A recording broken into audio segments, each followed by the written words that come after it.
the day the hotel manager messaged me. I thought the biggest problem in my life was a burnt casserole. My name is Emma Lawson. I was 33 years old, a high school guidance counselor, and I had been married to my husband, Ryan, for just under 3 years. That Saturday afternoon started like any other. Sunlight spilled across our kitchen table, catching the rim of the cheap vase where I kept grocery store flowers. The oven buzzed angrily because I'd forgotten to set a timer. Again, cooking is a contact sport. Ryan joked from the living room as I pulled out a tray of overdone chicken, waving away smoke. He was stretched out on the sofa, one arm behind his head, scrolling through his phone. The TV murmured some football game. He looked peaceful, almost bored, like a man whose biggest worry was whether his team would win. If you had asked me in that moment, I would have said my life was stable. Not perfect, not a fairy tale, but safe. Then my phone buzzed on the counter. Unknown number. Normally, I ignore those. Robocalls, spam, some survey wanting just 5 minutes of your time. I almost let it go to voicemail, but something made me swipe. "Hello," I said, tucking the phone between my shoulder and ear as I tried to salvage the chicken. "Mrs. Lawson," a man asked, his voice low and careful. "Emma Lawson?" "Yes," I said, glancing toward the living room. "Who's calling?" "This is Daniel Ruiz," he said. "I'm the general manager at the Weston Harbor Hotel." I froze. The Weston Harbor, the same hotel Ryan always stayed at for his quarterly leadership retreats. The same name I'd seen on our credit card statement the week before, though he'd sworn the charges were being reimbursed by his company. "Oh," I said, heart picking up. "Is there a problem with a booking? My husband stays there for work sometimes." "Yes," Daniel said slowly. "That's why I'm calling. A room is currently registered in your name, Mrs. Lawson. Room 512. Our staff brought something to my attention this morning. It concerns possible misuse of your credit card and behavior in that room." The living room TV roared with crowd noise. Ryan shouted at the screen, oblivious. I don't understand," I said. "I'm not at your hotel. I'm at home. There must be a mistake. Maybe it's my husband's company." "There is no mistake," Daniel replied. "The guest profile is yours. Your card was used to secure the room, but the people we saw entering and leaving that room were not you." My stomach began to twist. "What are you saying?" I whispered. On the line, I heard him exhale. "Mrs. Lawson," he said quietly, "I don't want to go into details over the phone. If someone were using my wife's name the way I've seen in our records, I would want to know. Can you come to the hotel this afternoon? Alone." "Alone," I repeated, my gaze flicking to the living room doorway. "Yes," he said. "And please don't tell your husband you spoke to me." "Not yet." For a moment, I thought I might drop the phone. The room tilted. Burnt chicken smell turned metallic in my nose. "Why?" "I managed. Because what I have to show you," he replied, "will be easier to process once you've seen it with your own eyes.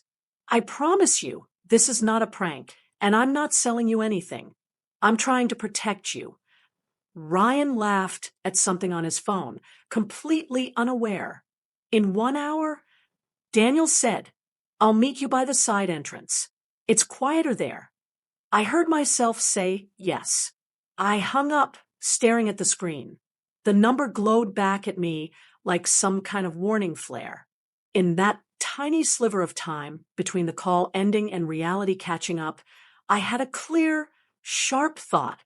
My life is about to split into before and after. I just didn't know how yet. Before that call, I would have told you I knew who my husband was. Ryan Lawson had entered my life beautifully, almost cinematographically. We met 4 years earlier at a fundraiser gala for the public schools. I only went because my principal begged me to help run the silent auction. He showed up because his tech company had sponsored a table. He was the sort of man my mother used to call polished, tall, dark hair that never seemed out of place. Easy smile, blue suit tailored just right. The kind of charming that looks good in photos and feels safe in crowded rooms. We collided near the dessert table. Literally, he stepped back as I stepped forward, my elbow hooking the edge of a tray. Mini cheesecakes flew like tiny projectiles. I watched in horror as one landed squarely on his chest. "Oh my God, I am so sorry," I blurted, grabbing napkins. "I swear I'm not a saboteur. My heels just—" He laughed, full and unembarrassed, taking the napkins from my hands. "Now we're even," he said. "I was looking for an excuse to talk to you, and you just gave me one." It was cliché. It was smooth. But it worked. He asked about my job. He asked if I'd always wanted to be a counselor. He listened, really listened, his head tilted slightly, eyes focused on me, like I was fascinating. I'd dated before, teachers and engineers, and one guy who tried to convince me his startup was definitely about to explode while he slept on his friend's couch. It had all felt flimsy, transitional. Ryan felt different. He had a career, senior product manager. He said, with the kind of pride that made my parents visibly relax when I brought him home later. He had a plan. In 5 years, director. In 10, his own company. He talked about wanting a partner, not just a girlfriend. A home. Kids. He was thoughtful in little ways. On our third date, when I mentioned I always got cold in movie theaters, he showed up with a folded blanket in his hand. When I said I hated onions, he never forgot and ordered them anyway. My friends liked him. My mother adored him. My father shook his hand longer than he ever had with any man I brought to their house. "He's grown up," my mom whispered in the kitchen, rinsing plates. "You deserve a grown-up, someone who sees how hard you work." I was 30 then, and tired of relationships that felt like babysitting. Ryan made me feel like I could finally lean on someone. We dated for a year before he proposed. He did it at the Weston Harbor Hotel, actually, on the rooftop bar, city lights shimmering below, violinist playing some soft Ed Sheeran song in the background. I remember thinking it felt like a scene out of a rom-com.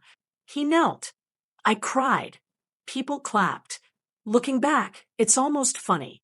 The same hotel that would later send me a warning had once been the backdrop for my happiest yes.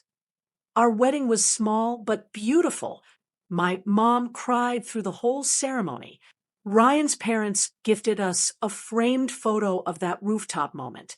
Everyone kept saying how lucky I was, how perfect we looked together. I believed them. We bought a modest townhome in a safe neighborhood. Well, technically, I bought it. That part matters. When I was 25, my parents were killed in a car accident on an icy stretch of highway. I don't remember most of that week, just a blur of casseroles and paperwork and a lawyer's voice explaining wills. They left me their house. It wasn't huge. A 3-bedroom, 2-bath place with mismatched wallpaper and a stubborn front door. They bought it in the 80s and spent 30 years paying it off. By the time it came to me, it was mortgage-free. "This is your safety," my dad had told me once, standing in the faded kitchen. "No matter what happens, you will never have to wonder where you'll sleep." Those words burrowed deep.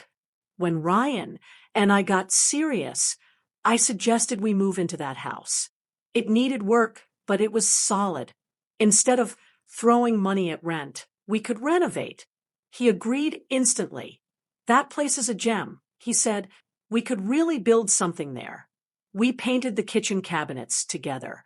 He installed new light fixtures. I ripped up old carpet and learned to hate staples with a passion. Every change felt like weaving him into my history. We kept the deed in my name at first. It seemed natural, It had always been my parents', then mine. Ryan never pushed. He called it our house. Anyway, talking about our equity and our future. I took it as a sign of generosity. He wasn't the kind of man who needed his name on everything to feel powerful. At least, that's what I thought. The first time he suggested adding him to the deed was subtle. We were doing taxes. He was hunched over spreadsheets. I was half asleep on the couch.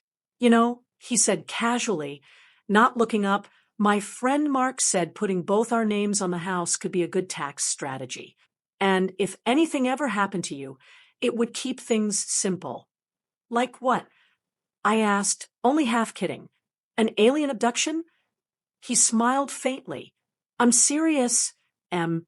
It's about protecting each other. What if you were in the hospital and I needed to make decisions? Or if we wanted to refinance someday? Joint assets show trust. The word trust did what it always does. It slipped past my logic straight into my heart. I'll think about it. I said. He didn't push. Not then. Over the next year, though, the topic came up in small, careful doses. After a friend's messy breakup, after a news story about a widow losing her home because of legal complications. I just don't want to be that guy stuck on the street because a piece of paper didn't have my name on it. He'd say, laughing like it was a joke. There were other little things that, in hindsight, should have made me pause. He handled most of our finances because numbers are my thing. He changed all the utilities to online billing with a password I never quite remembered. He brought up long-term disability insurance for me, but never quite finished his own paperwork. At the time, it looked like responsible adulthood. Now, I see it for what it was, a slow, quiet shift of control. By the time Daniel Ruiz messaged me from the hotel, Ryan and I had fallen into a routine. He left early for work, coffee in hand, tie slightly askew. I went to my school, spent my days listening to teenagers explain their crises with the kind of intensity only 16-year-olds can muster.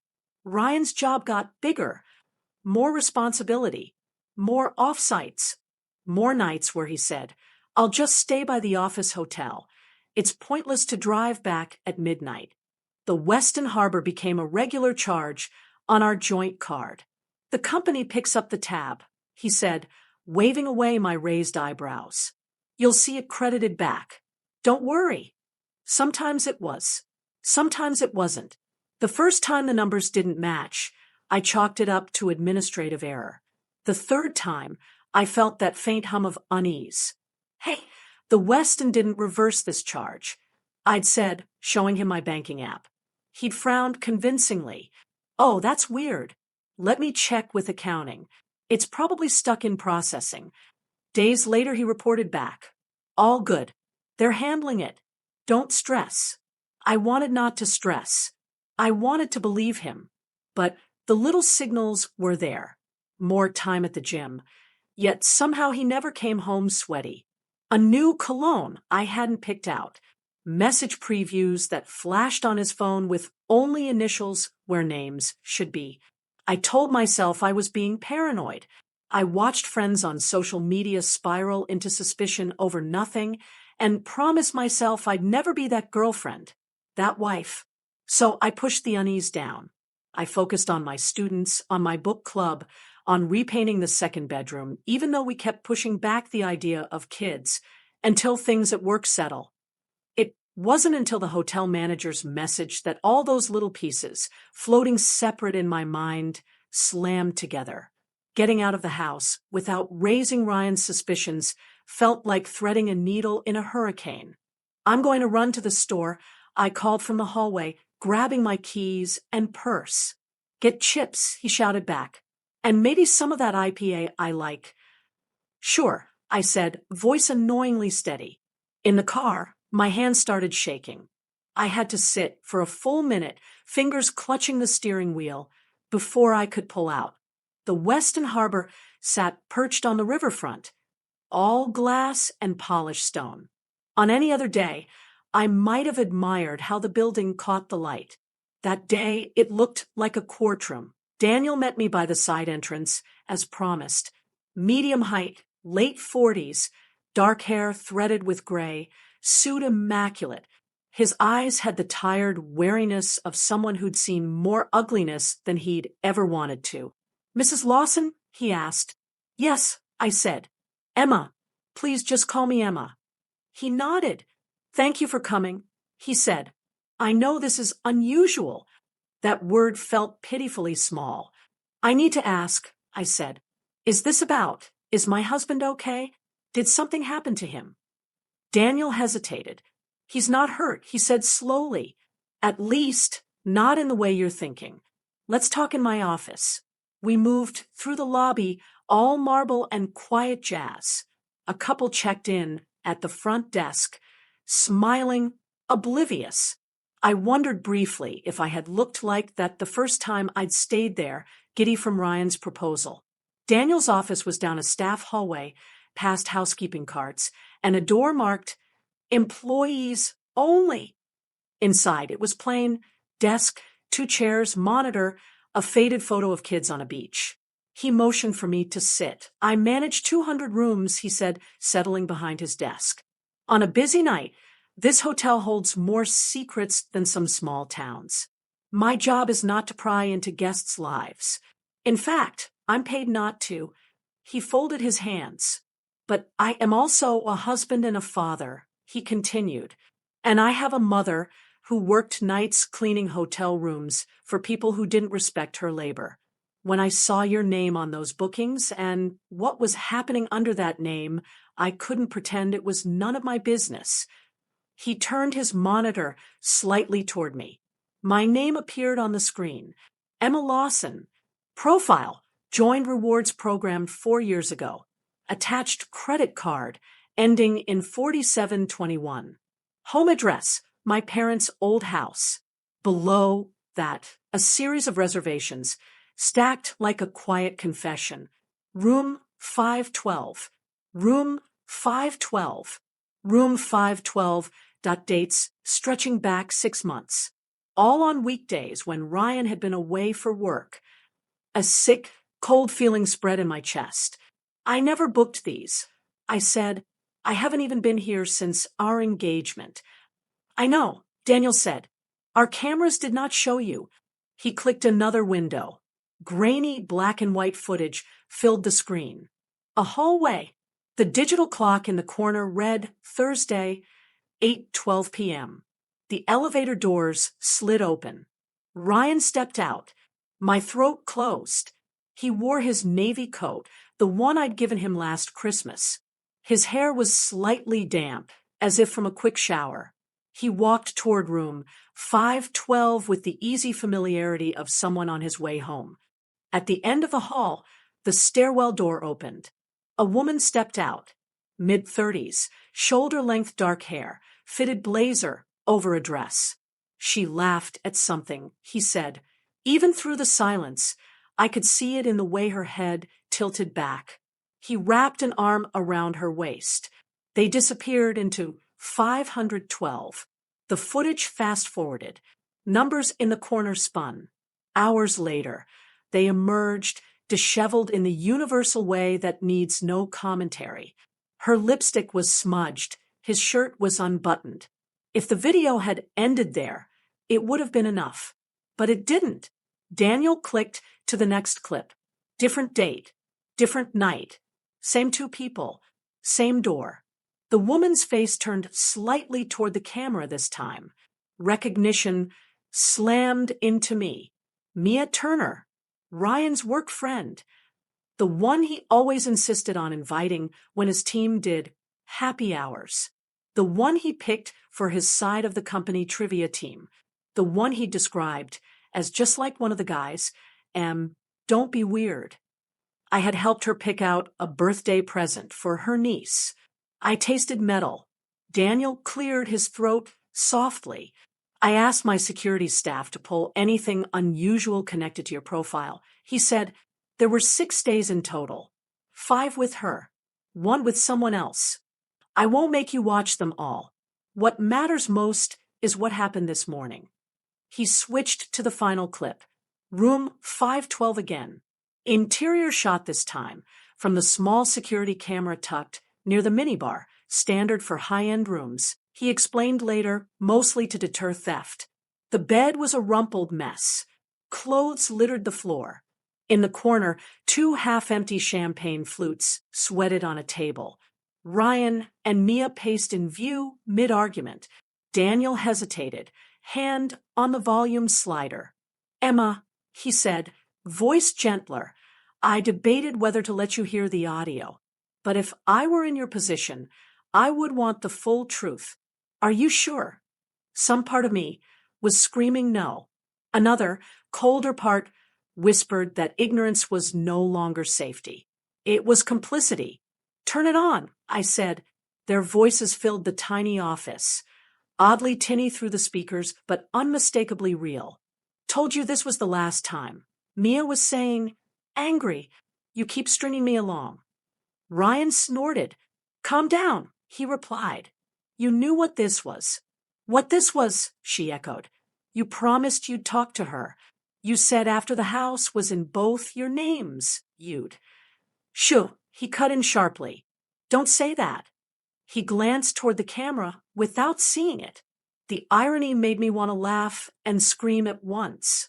Mia lowered her voice, but not enough. "You think she's never going to notice?" she asked. "All these hotel charges? All the nights you're working late?" "She's not stupid, Ryan."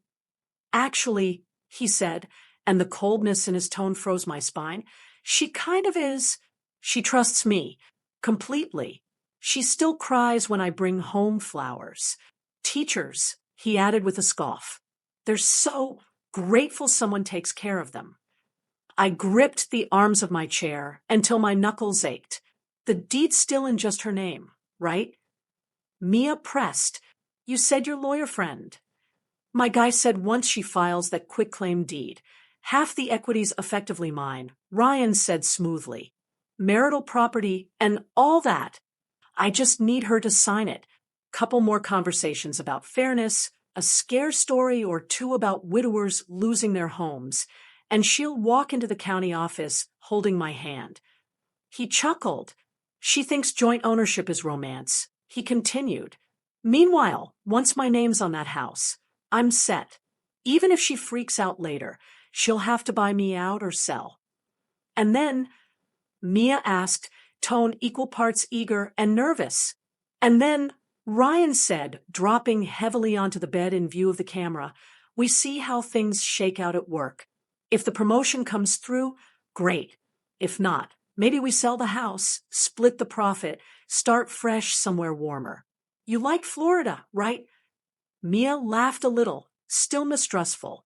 "And if she doesn't sign," she asked, "if she starts asking questions?" "Then I'll make her feel crazy for asking," he replied. "You don't know Emma. She hates conflict. All I have to do is look wounded and talk about trust, and she'll back down. She always does." He mimicked my voice in a high, mocking tone. "Okay, Ryan, I didn't mean to upset you. I'm just worried." He and Mia both laughed.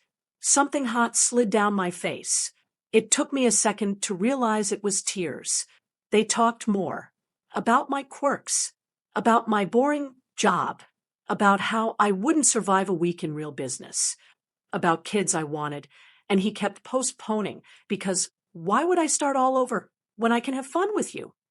They treated my life like a puzzle they were solving together, an obstacle course they were navigating for mutual benefit. When the clip ended, Daniel quietly muted the sound. The office was suddenly too quiet. I stared at the blank monitor. Inside, something shifted. The hurt was still a live wire, but beneath it, something harder was beginning to set. I had walked into that hotel half afraid. I was imagining things. I walked out knowing exactly who my husband was. Not my partner, not my protector. My risk. I don't really remember the drive home. My body did it on autopilot, while my mind replayed the footage on a loop.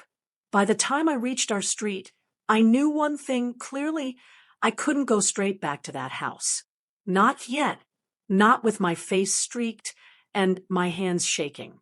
Instead, I kept driving, past our driveway, past the grocery store I'd claimed as my errand destination, out toward the edge of town, where my parents used to take me on Sunday drives when money was tight, and our only entertainment was looking at houses we can't afford. My childhood best friend, Lily, lived in a small rental there with her 2 kids. She opened the door before my knuckles even finished the second knock. "Whoa," she said, taking in my expression. "Come in. Shoes off. Tell me who died." "In a minute," I said hoarsely. Is it okay if I just sit?"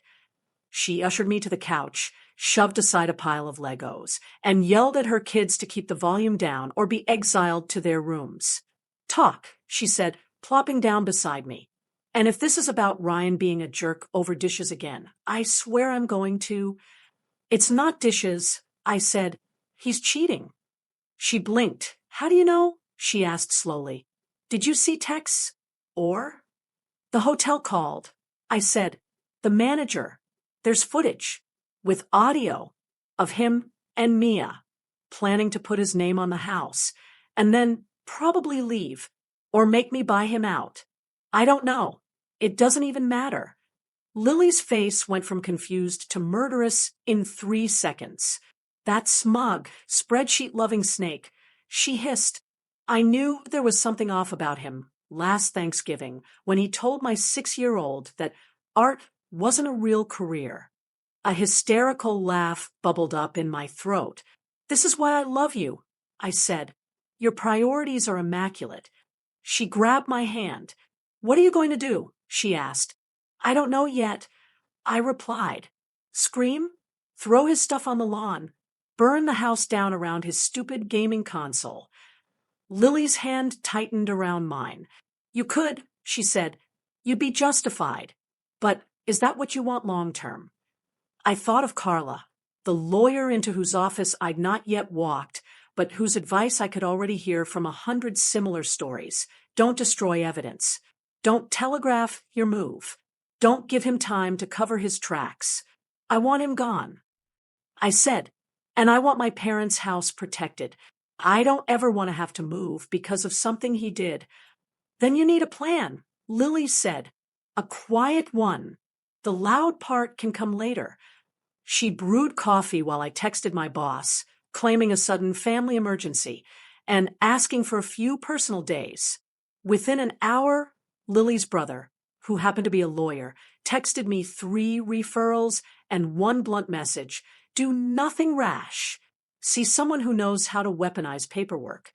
That night, after I'd pretended a migraine and gone to stay with Lily for the night, I sat at her kitchen table with a mug of peppermint tea and my laptop open. The first thing I did was pull every bank statement for the last year. The second thing I did was change every password of mine that Ryan also knew. The third thing I did was search family law attorney near me and click on the name that Lily's brother had put 2 exclamation marks next to. Karen Lee, specializing in complex property division and financial misconduct. I booked a consult for the next morning. Karen's office was small, efficient, and utterly devoid of anything soft. No inspirational quotes. No framed photos of beaches. Just a bookshelf groaning under the weight of law codes, and a plant that looked like it could survive nuclear winter. Karen herself was in her early 50s, hair pulled into a no-nonsense bun, black glasses framing sharp, assessing eyes. "Tell me everything," she said, hitting record on a small device. "Start with the hotel." When I finished, she leaned back, fingers steepled. "Well," she said, "first of all, I'm sorry. Second, I'm very glad you didn't confront him yet." I almost did, I admitted, but every scenario in my head ended with him crying or yelling or somehow making me apologize. Men like your husband often rely on shock and confusion to keep the upper hand, she said. If you'd gone home screaming, he would have time to move assets, change passwords, spin a story about you being unstable. This way, he doesn't know you know. Yet. So what do? I asked. Divorce? Right away. That's one option, she said. But before you choose, we secure your footing. She pulled a notepad toward her. House deed is currently in your name only, she confirmed. Yes, I said. My parents left it to me. We never changed it. He's been hinting, but I kept stalling. Good, she said. Do not sign anything. Not a quitclaim deed. Not a refinance. Not a post-nup. He suddenly claims is to protect you. If he brings any document near you, you say you'll have your lawyer review it. Then bring it to me. I nodded. Next, she continued, we gather evidence. You already have the video and audio from the hotel. Ask the manager to preserve those files in case we need a subpoena later. Screenshot your bank statements showing the hotel charges. Document any texts from your husband about staying there. Save everything in at least 2 places he doesn't know exist. She slid over a sheet titled Digital Safety Checklist. And emotionally, I asked quietly, how do I look at him? You act normal, she said, as normal as you can. Think of it as theater with a purpose. The longer he thinks you're in the dark, the more honest mistakes he'll make. That sounds exhausting, I said. It is, she admitted, but it's temporary, and it's how you go from being blindsided to being prepared. I exhaled. You said divorce was one option, I said. What are the others? We can confront him with a separation agreement already drafted, she said. If he agrees to reasonable terms, no claim on the house, fair division of savings, no dragging you through court, we might avoid a drawn-out fight. If he refuses, we file and let a judge see his behavior. She tapped her pen. There is also, she added, the question of how public you want this to be. Some clients want quiet. Others prefer a brighter light. I thought of Ryan imitating my voice in that hotel room, calling me so grateful someone takes care of her. I thought of Mia giggling about our house like it was a starter chip in their game. I want the truth, I said, in whatever form keeps me safe. If that means some people see who he really is, I'm not opposed. Karen's mouth quirked. Good, she said, because there's something poetic about using the same place where he betrayed you as the stage for his unmasking. I blinked. You mean the hotel? I asked. She shrugged. If the manager is willing, and if you're sure you can handle it, a controlled reveal with witnesses can simplify certain dynamics, she said. It's harder for someone to spin a narrative when 12 people heard and saw the same thing.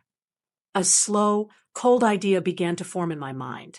Ryan had chosen the Weston Harbor as the place to propose, to cheat, to plan his life without me. What if it was also the place where he learned he was no longer the author of our story? Back at Lily's, we planned. It started with a simple text. Me, hey, thought it could be nice to do an early anniversary dinner next month. Just us and a few friends/family. We've all been so busy. Ryan, at home? Me, was thinking the Weston. Feels symbolic, right? Where you proposed, smiling face with smiling eyes. He replied faster than usual. Ryan, wow, throwback. That could be fun. We could make a night of it. Want me to check rates? Me, already did.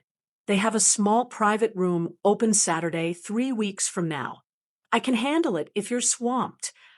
Ryan, look at you, project manager, winking face, sure. Book it. I'll invite my parents and a couple people from work. Maybe Mark and Mia. I stared at that last name until the letters blurred. If you wanted Mia there, good. It would save me the trouble of tracking her down. Me, of course. The more the merrier. The next day, I went back to see Daniel. I need a favor, I said, after thanking him again for everything he'd already risked. He listened as I outlined my idea. A small anniversary dinner in one of their private event rooms. A projector, speakers, one short video clip. Almost everything he needed was already on his servers. I shouldn't be part of domestic situations, he said slowly. I could lose my job if this is seen as me taking sides. I understand, I said, and I won't ask you to do anything illegal. Just preserve the footage. Let me rent your room and your projector like any other guest. Everything else I'll handle. He studied me. You're calm, he noted. I'm focused, I corrected. The storm already hit. I'm just deciding where the lightning lands. He let out a breath that might have been a laugh. I can't edit video, he said, but our AV guy can show you how to play whatever file you bring. And I will make sure no one accidentally deletes those logs. That was more than enough. Lily's cousin, who did wedding videography on the side, offered to help for free once she heard the story. We spent an evening hunched over her laptop, splicing footage. Not everything, just enough. Clip 1. The hallway scene, Ryan and Mia entering room 512, his hand on her lower back. Clip 2. Interior, the two of them mid-argument, clear audio of the quitclaim deed plan. Clip 3. His mocking imitation of my voice. Clip 4. Him saying, she always backs down. She hates conflict. Lily's cousin added simple white subtitles. So even the people in the back row get the full experience, she said grimly. Watching it made me nauseous, but it also made me resolute. In the 3 weeks leading up to the dinner, I operated on 2 levels. On the surface, I was the same Emma. I asked Ryan about his day. I laughed at his stupid memes. I kissed him goodnight. Underneath, I was taking quiet inventory. How often did he check his phone when he thought I wasn't looking? Where did he keep his personal documents? What passwords did his fingers drift to on the keyboard?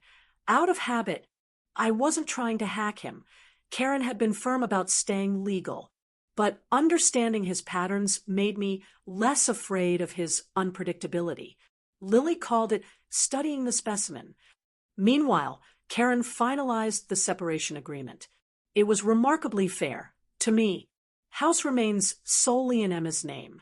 Joint savings split 60/40ths in her favor, accounting for his undisclosed expenditures.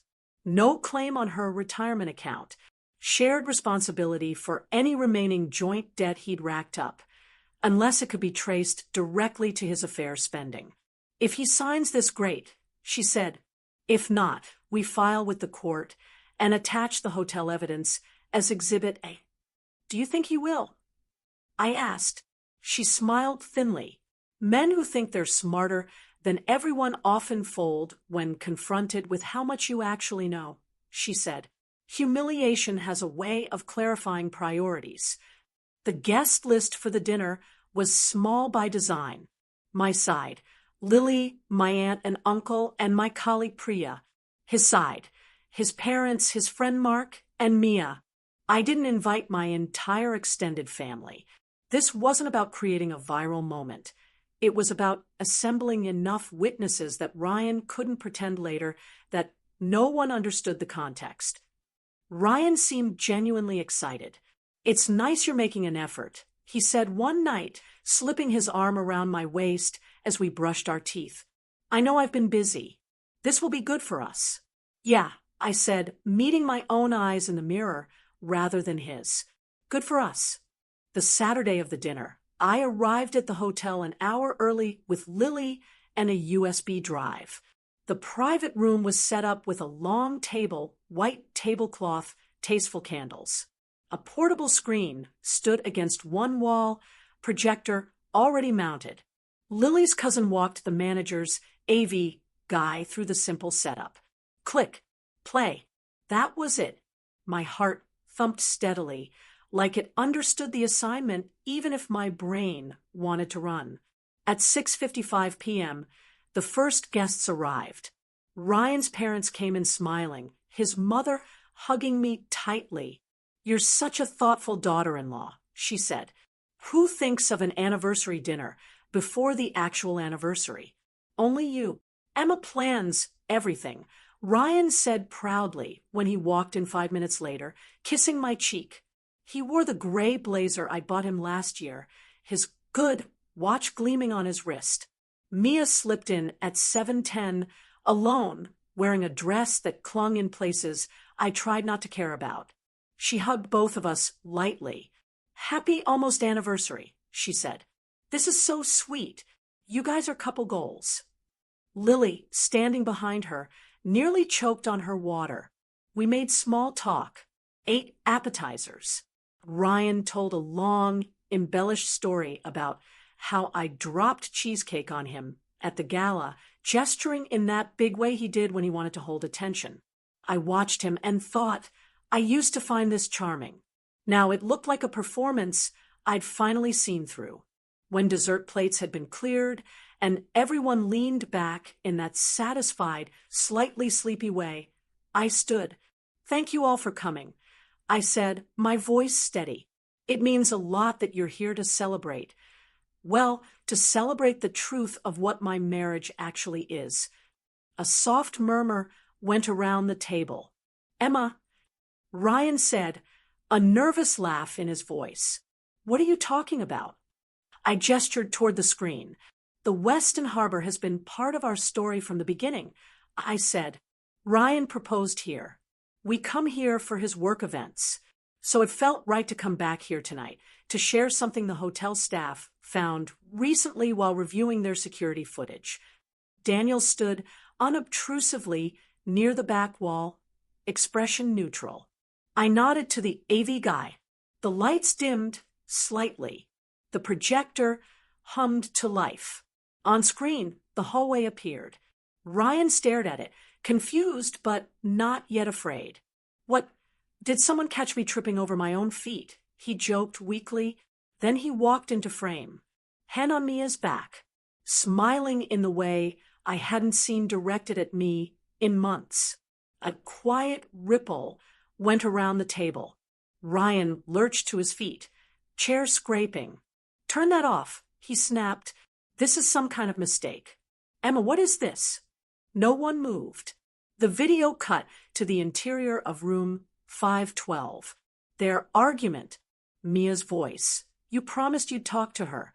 You said after the house was in both your names. Once she files that quitclaim deed, half the equity's mine. The room went very still. Ryan's mother's hand flew to her mouth. Oh my God, she whispered.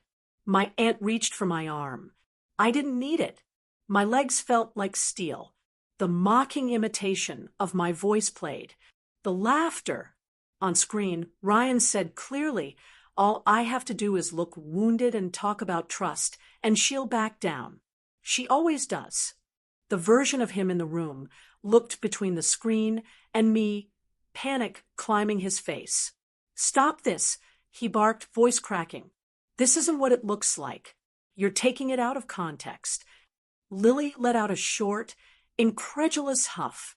In what context, she said, loud enough for everyone to hear, is planning to steal your wife's house a heartwarming anecdote? The video ended. The screen went dark. For a long beat, no one spoke. Then Ryan exploded. This is insane, he shouted. You hacked my privacy. You violated. I didn't hack anything. I cut in, my tone calm enough to surprise even me. The hotel manager called me when he realized someone was using my name and card to book rooms. With co-workers. Without my knowledge. All eyes swung to Daniel. He gave a small nod. My staff are required to report possible fraud. He said, a room was booked under Mrs. Lawson's profile repeatedly. We verified she was not the guest. After this morning's altercation, I made a judgment call. Ryan turned red. You had no right, he said. I'll sue you. I'll... Sit down, his father said sharply. It was the first time I'd ever heard real steel in the older man's voice. Dad, you don't understand, Ryan said, reaching desperately for some narrative. It's not like that. Mia and I. Mia had gone very still. Don't drag me into this. She snapped. You told me she knew. You said you were separating. You said the house was practically yours already. If looks could kill, his mother's stare would have reduced them both to ash. You were sleeping with my son's co-worker, she said in a low, shaking voice, and plotting to steal your wife's home? Is that what we just watched? I slipped my wedding ring off. The metal felt foreign on my skin. I set it gently on the table in front of Ryan. This marriage is over, I said. I've already spoken to a lawyer. On Monday, you'll receive a separation agreement. It's fair, considering what you've done, more than fair. If you sign it, we can avoid dragging this through court. He gaped at me. Emma, you can't be serious, he said. You're going to throw away everything over one mistake. 6 months of hotel stays is not one mistake, I replied. And planning to attach your name to the only thing my parents left me, that's not a misstep. That's a strategy. I turned to Mia. You knew me, I said. You sat across from me at office happy hours. You asked me about my students. And all the while, you were helping him map out how to get rid of me once I'd handed him my house. Her face crumpled. I didn't, she stammered. I thought. You thought I'd never find out. I finished. Silence settled again, heavier than before. Ryan's mother stood. Get your things and go, she said to her son. Tonight. You will not set foot in Emma's house again. Not after this. Mom. Don't mom me, she snapped. I didn't raise you to be this man. I don't know who taught you it was okay to use someone's love like this, but I will not stand by and watch you destroy her the way you've destroyed whatever respect I had left for you. It wasn't anger that shook her voice. It was heartbreak. He looked at me, desperate. Please, he said. We can fix this. We've had problems, Em. You know that. I've been stressed. You've been distant. It just got out of hand. I remembered Karen's warning. He will try to make this about we. This isn't a we problem, I said. This is a you problem. You chose every lie. You booked every room. You spoke every word in that video. He reached for my hand. I stepped back. Daniel quietly opened the door. If anyone would like to leave, he said softly, the hallway is right here. One by one, people stood. Lily went first, pausing to hug me hard, whispering, You're doing great. Breathe. My aunt and uncle followed, faces tight. Priya squeezed my shoulder.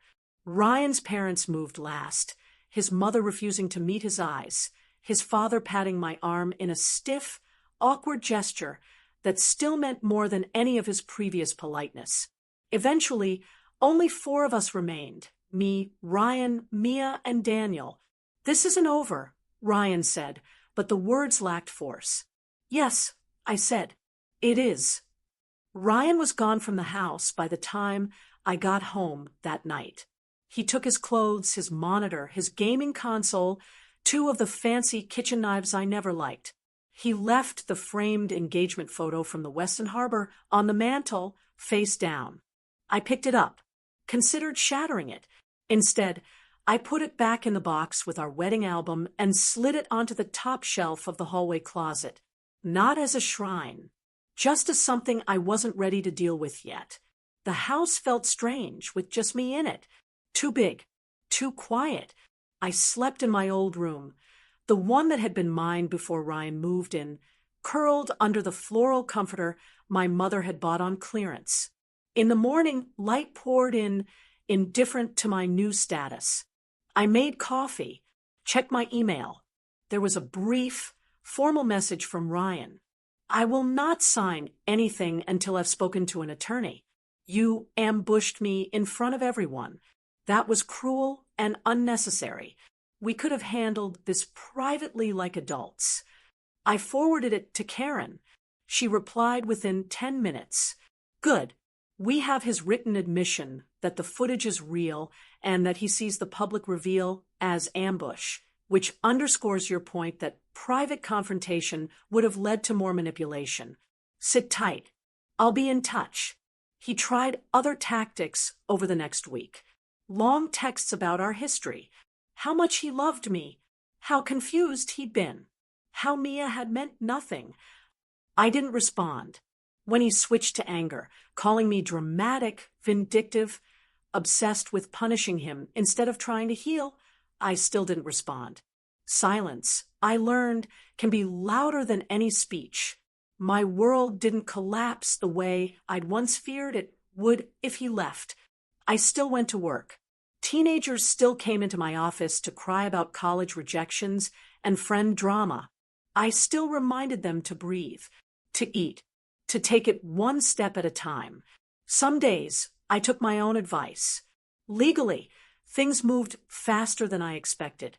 Once Karen sent his lawyer the separation agreement along with a neatly labeled folder of evidence, hotel logs, credit card records, transcripts of the video. It took less than a month for Ryan's bravado to deflate. He tried to argue for partial ownership of the house.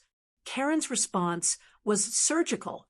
Your client's intent to manipulate my client into signing away equity is on record. She wrote, any attempt to claim a share of that property will be met with a petition for judicial findings of financial misconduct. In plain English, if he pushed, she'd ask the court to recognize that he'd tried to scam me. Judges do not like scams. He signed. No trial. No dragged-out hearing. Just a messenger at my door one Tuesday afternoon carrying a thin envelope with his curling, resentful signature at the bottom. The house is yours, Lily said that night, toasting with cheap Prosecco in my kitchen. Always was. I exhaled a breath. I felt like I'd been holding since the moment my parents died. Yeah, I said, always was. Mia didn't fare as easily. Her husband. Yes, turns out she was married too, a detail Ryan had conveniently omitted, filed his own divorce shortly after someone anonymously mailed him a USB drive. Not my doing, but I didn't lose sleep wondering who had. Rumor at Ryan's office said she transferred to a different department, then quietly left the company. I didn't seek updates. Their mess was no longer mine. Months passed. The house changed in small ways. I painted the bedroom a soft green I'd always wanted but Ryan had dismissed as too pastel. I moved the living room furniture around, so the room felt less like his side and my side. I planted herbs in the kitchen window. Basil, Thai mint. The scent filled the room when the sun hit at the right angle. Sometimes on warm evenings, I sat on the front steps with a cup of tea and thought about how close I'd come to signing that quitclaim deed.